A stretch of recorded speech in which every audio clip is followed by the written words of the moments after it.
Kung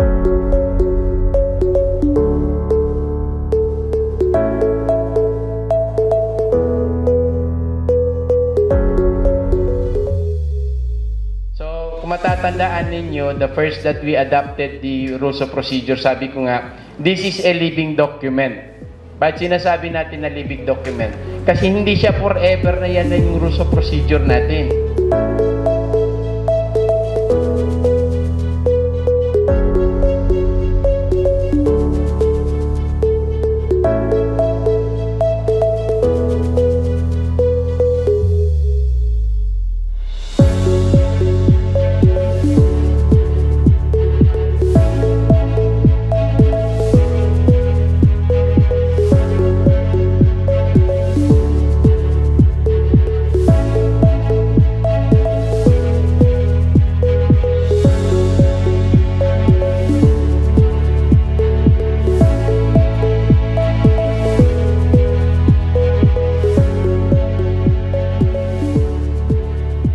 Anyway, maraming salamat, no?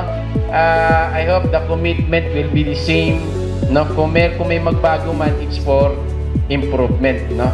So, kung matatandaan ninyo, the first that we adopted the rules of procedure, sabi ko nga, this is a living document. Ba't sinasabi natin na living document?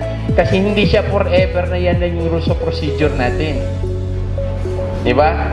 So, from time to time, siguro at that time ng crafting natin, ito yung kailangan natin na procedure. Pero habang tumatagal kasi ang panahon, nag-iiba din yung needs. Di ba? So baka for this time, iba naman ang kailangan natin or konting twist dun sa procedure natin just to cope up kung ano ba talagang kailangan natin, no?